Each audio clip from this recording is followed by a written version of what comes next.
Innuendo, Book 5 of the Todd Mills Mystery Series. Author R.D. Zimmerman. Publisher Scribble Pub Press, Minneapolis, Minnesota. Narrator Eric Aust. Chapter 13. It was almost 10 by the time Rawlins was able to get away from his desk. He wasn't totally convinced, of course, that he needed to go, at least today, for more than likely the tip wouldn't pan out. That was what this job was all about. However, going down every little path and checking around every single corner, 90% of his job was monotonous footwork, most of which proved to be worthless. But it was the small details that he discovered here and there that eventually added up, and that's how you build a case, piece by piece by piece. More than once he'd staked down a suspect's house and sat there for hour after hour, day after day, only to discover something of critical importance, just as he was about to give up. So exactly what had the anonymous caller seen last night down at Lake Harriet? A man, perhaps, discarding some token of love after a fight with his girlfriend? Or a killer hurling a murder weapon into the dark waters? Heading south on the freeway from downtown, Rawlins took 46th Street over to the lake, then skirted the eastern shore of the round body of water, passing the huge houses, each one larger than the last, and perched on the ridge, overlooking it all. He followed the parkway, which eventually led down to the water on his left, and, of course, the rose gardens on his right. He glanced at the expanse of gardens, a large, rectangular space with a broad path down the middle, and knew that all the fragile plants therein would soon be buried beneath a couple of feet of straw and leaves to protect them from the winter freeze that was destined to come this way. No, Minnesota was not kind to roses. Looking further ahead, he saw the large stand of woods that bled into the trees of the bird sanctuary. Of course, that was the place, and of course he knew what went on there. Hidden by the depth of the night and the density of the trees and bushes, men met with men to get what they could get no other place. A touch, a kiss, a blowjob, a handjob, and sometimes more, all with no strings attached. Rawlins had always believed that an inordinate share of men who frequented places like these, the banks of the Mississippi, the second-floor men's room in the department store downtown, the basement's men's room out at one of the malls, was simply closet cases, while a great many of these men were openly gay guys who liked sex, and a lot of it. An equal amount were either married men or others who masqueraded as straight. Rawlins drove just past the rose gardens, parked, and got out, thinking how odd straight people were, or more specifically, how odd it was that they confided so much of their sex lives to their gay friends. Did straights assume that gays thought about nothing but sex, and would therefore be only too glad to hear their endless sexploits? Or were straight people that uptight, that repressed, that they couldn't talk about sex among themselves? For whatever reason, more straight people than he could ever have imagined, men as well as women, had told Rawlins how often they had sex, if they'd ever had a homosexual experience, what position they liked best, with whom they'd had an affair, their penis size, what made them come, and so on. Usually, once straight people got going, it just came flowing out of them, frequently punctuated by comments like, "God, I've never told anyone this before." Or, "I can't believe I'm blurring all this out." And always, "Please don't you dare tell anyone." But all this came rushing to Rawlins' mind, of course, because of Joe Younger, an old high school pal who had 3 kids, 1 boy and 2 identical girls, in those woods across from the rose gardens, where Joe's once a month, perhaps more, he came down here to cruise. Joe had spilled the beans a couple of years ago, calling Rawlins out of the blue and inviting him out for a beer. And what Rawlins had expected to be an evening of awkward conversation, they really didn't have much in common, somehow turned to be a night of Joe's confession. He loved his wife. He loved sex with her, but they only had sex once every month or 2. He couldn't take it, needed it more, and here in these woods he had found it aplenty. Rawlins listened to it all. How Joe said he wasn't attracted to any woman besides his wife, how he thought he had too much testosterone coursing through his veins, and wondered with a laugh if he should just get his nuts chopped off. I mean, I've tried, but I just can't stop coming down there. Joe had blurted over his beer. None of this, of course, Joe had even hinted to his devoted wife, who by the by happened to be a workaholic. Hearing that Rawlins surmised that Joe's purposely busy wife not only sensed her husband was a closet queen, but was in as much denial as he, and Rawlins felt nothing but an overwhelming sense of pity for this family, a wife who was being used for the socially accepted facade she provided and maintained, and a man whose integrity was as abject as it was bankrupt. "So, Joe, were you down here last night as well?" Rawlins looked in the woods, saw a few paths beaten down, and supposed that if worse came to worse, he could try giving Joe a call. Maybe if by chance he'd been down here just last night, he'd seen something as well. If he hadn't, then perhaps he knew someone who had, although whether or not he knew anyone by name was one question, and whether he'd release such guarded information was altogether another. Getting someone to talk would be even still more complicated. Studying the large trees at the edge of the woods, Rawlins guessed that the tip caller had been standing right in that area. And actually, Rawlins thought as he rotated slightly, the bald man, the tipster, had probably parked his Saab, the white one with the black convertible top, over there, just about in the same place where Rawlins' silver Taurus was now parked. Perhaps the tipster had seen the other man pull over, then watched him get out, hoping he was headed for these illicit woods. And then the tipster, hidden by a tree, had watched the bald one across to the lake, stand there and heave something shiny far out into the waters. Yes, and right there by the pedestrian path was the garbage can the caller had referred to as well. Surely, thought Rawlins, now crossing the street, it must have gone something like that.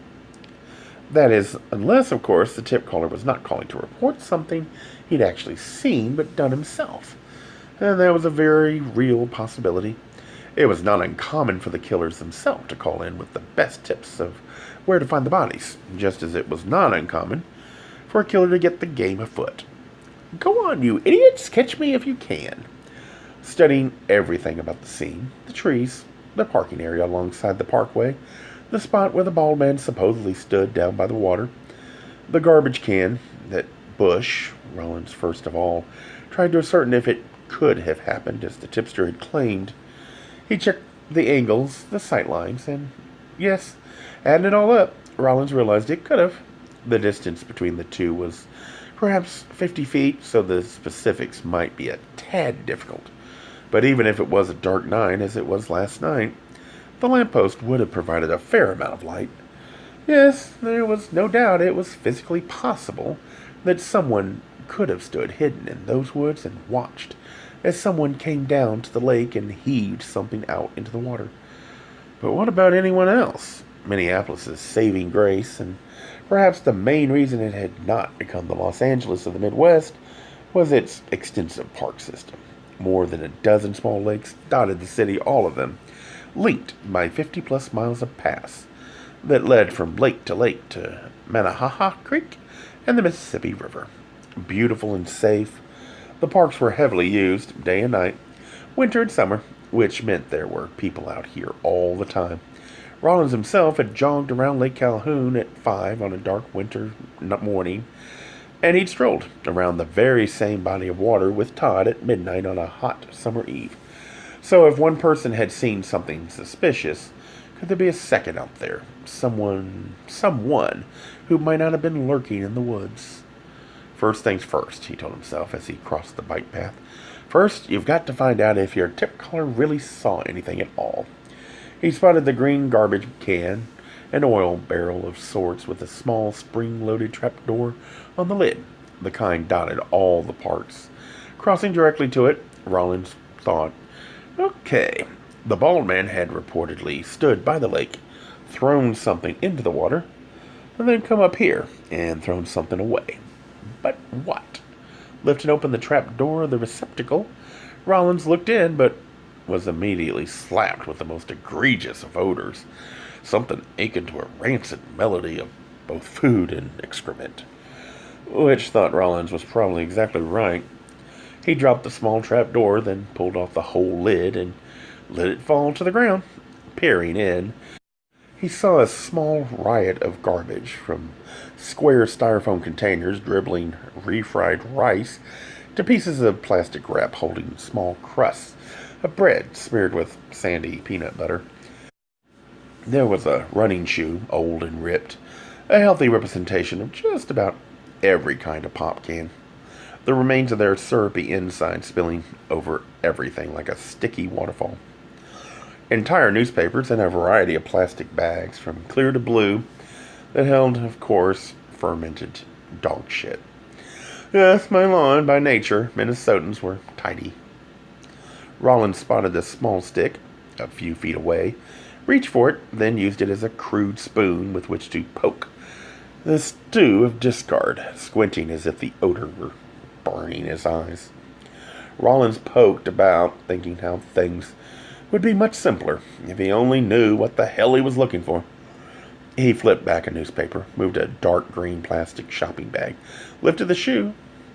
Had it given way mid-jog, then dropped it, and suddenly saw that the end of the stick was covered with a dark red sticky substance.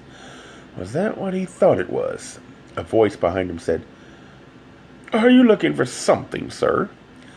Holding the stick high in one hand, he turned around to see a black woman in the blue uniform of the Minneapolis Park Police. So he thought as he reached into his jacket for his badge, just whose jurisdiction was this going to come under? Holding up his badge, he said, "I'm Sergeant Rawlings, Homicide, Minneapolis Police, and I think we need to cordon off this area." It proved, of course, to be blood. That was the first thing the Bureau of Investigation team from Car 21 did. Study the stick and, in turn, the dark green plastic bag, the inside of which was smeared with the dark red substance. They then sprayed it with luminol, held a black light to it, and the substance fluoresced with a real attitude, indicating a massive presence of certain proteins found only in human blood. After that, everything kicked into gear quickly. While they waited for the diving team to arrive, this team of B&I guys, two former cops, both around 60, who'd burned out on street work and were waiting for retirement, practically combed the grass. They collected some pocket change, a couple of cigarette butts, and a pin, all of which they dropped into small plastic evidence bags, even though it all looked as if it had been lying around in the park much longer than 20 hours or so.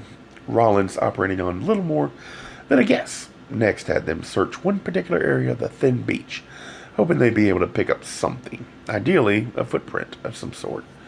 But what the lake's small waves hadn't washed away since last night, a dog running up and down the shore had recently trashed. There was, in short, nothing to be gathered, save for a piece of junk Rawlins was sure was not relevant. Just about an hour after Rawlins had made his first call, a team of divers arrived from the Hennepin County Sheriff's Office, which had jurisdiction over the lakes and rivers, both above and below the surface. Launching their small aluminum boat by the band shell, they motored over the sputter of an engine, a rare sound on any city lake. By the time they dropped anchor and two divers in black wetsuits plunged into the chilly fall water, the crowd of gawkers was none too shabby. Held back by a thin strip of yellow police tape, there was a gathering of 30 or 40 people who stopped mid-walk and mid-bike ride to see what was going on.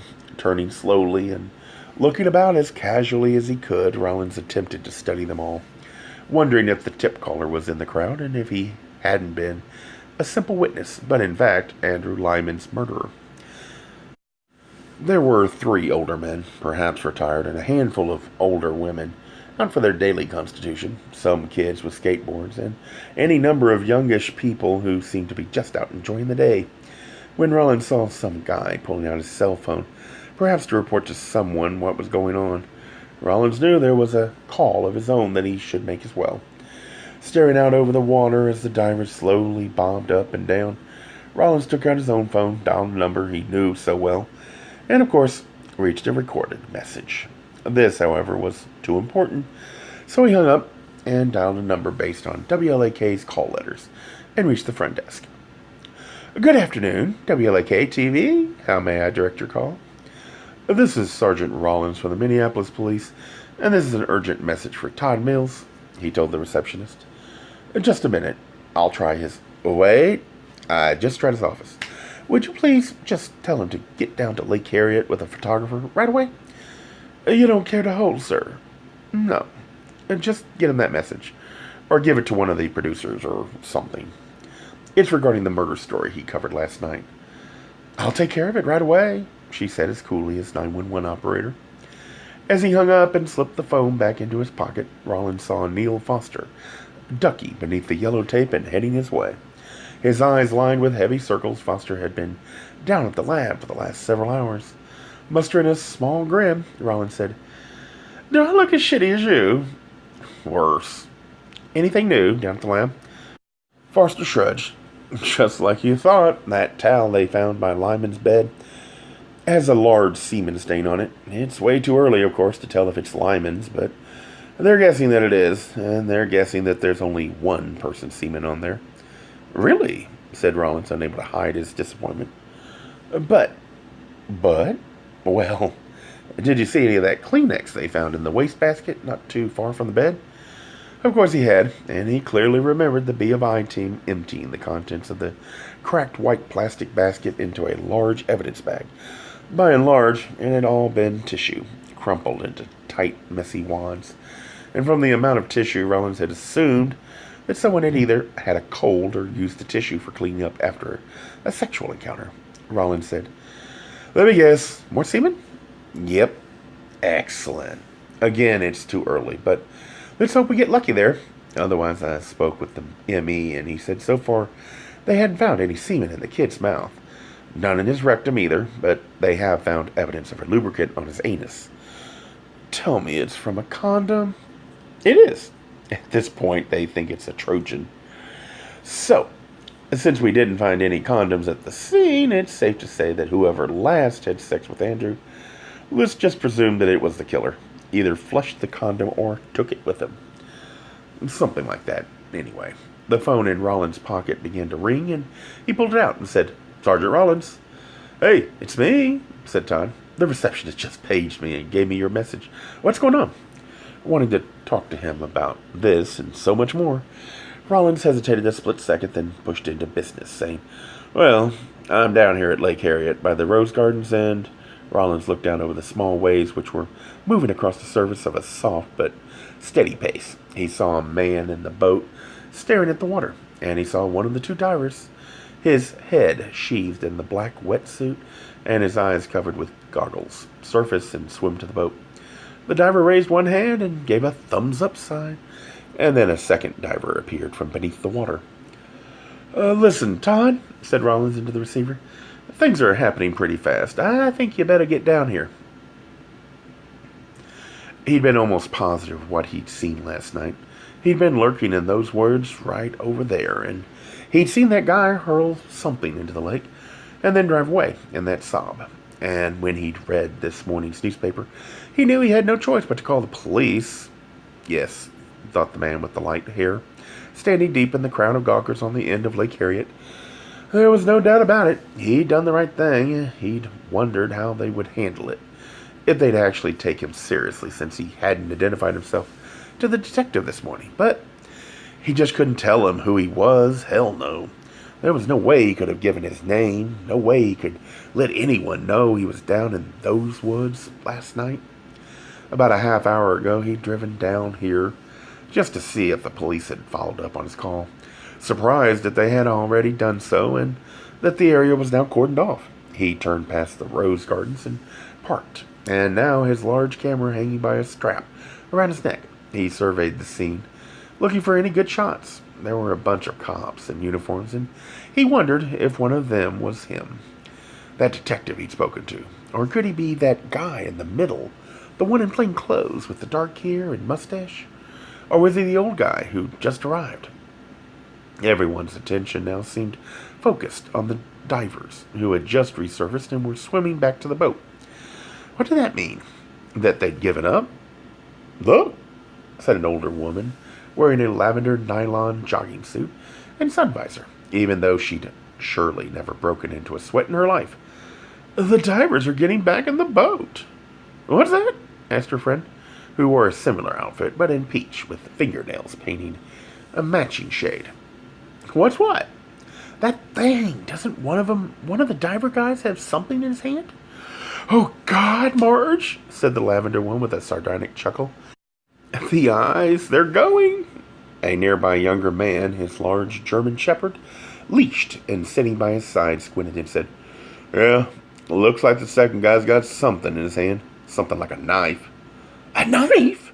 Gasped Marge, the one in peach. Heavens, I wonder what this is all about, said her walking pal, clucking her tongue and shaking her head in matronly disapproval. So, thought the man as he stood listening, he'd been exactly right in what he'd witnessed last night. It was just as he thought. That big bald guy had snuck down here and disposed of a knife in Lake Harriet. Which meant what? That the police would be able to tie it to the murder of that kid? Maybe, maybe not. Maybe a night soaking in Lake Harriet would have washed away any definitive evidence. Shit, he thought, raising his camera and peering through the telephoto lens at the divers. What the hell was he supposed to do now? Even if they were able to confirm it was the murder weapon, then what?